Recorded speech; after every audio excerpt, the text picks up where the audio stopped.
Well, we are entering the home stretch of summer, and if the kids are making you just a little bit crazy, we may have some help for you. Steve Noviello is here to say it's not your fault. No, it is your fault. No, it's not. It's never the parents' fault. You two stop arguing. We're going to get to that in just a minute. I'll tell you what, this whole segment started when one of our viewers contacted me looking for single-day summer activities. She said, Steve, I've got about 6 days where I have nothing planned for the kids. Can you help me? And I thought, only 6 unplanned days for the entire summer?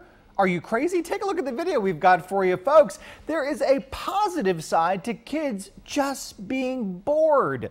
In the quest to organize every second of every single day, kids miss out on that benefit. They miss out on learning things like how to make their own fun. Boredom can trigger creativity and imagination, right? I remember as a kid, some of the best times I ever had were playing outside in the dirt with my Matchbox cars and just imagining the world that they existed in. Ride out the pleas of boredom. I know that it's hard.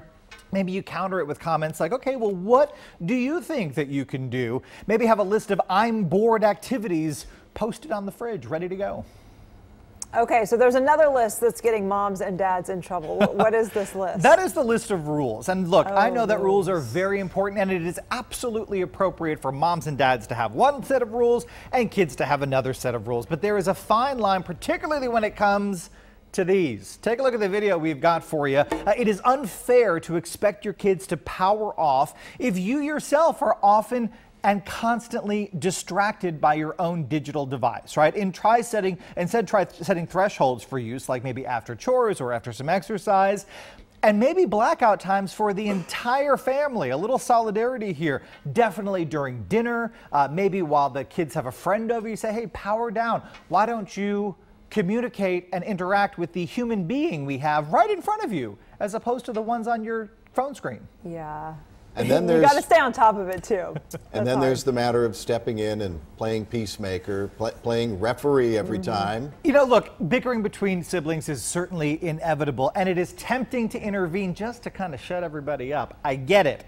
But don't be too quick. Take a look at the video we've got for you. Arguments between siblings can actually help them to learn how to resolve conflict and negotiate. So don't jump in too quickly to tell them to stop. Instead, maybe reward them for coming to a compromise. You might have to teach the younger kids why the older kids maybe have a different opinion.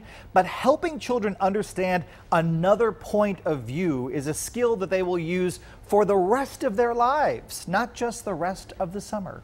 Which takes a lot of patience. Please, especially right now. And let me say this as well. I'm trying to figure out right now how to not give my 17-month-old a pacifier every time he screams, because I don't want to hear him. Well, exactly. And then it's hard because I have like the 5-year-old who is trying to reason with a 21-month-old who can't talk. I mean, he doesn't really speak that much. He just yells. And I'm trying to explain to her, he's trying to tell you he wants you to stop. Like, just step back. And the joy is just war stories when they get a little bit older. I remember one time an argument between our two in the back seat of the car right behind me, and it got a little loud, and I just pulled into a neighborhood and stopped, didn't say a word. And all of a sudden they both stopped and went, what? It's just normal then. And I said, you guys just tell me when you work it out, and as soon as you do, we'll continue. I like that. I'm writing it down. I'm writing it down. I'm sure I'll use it one day. They did not say a word. They both just went, okay. What? 7:57.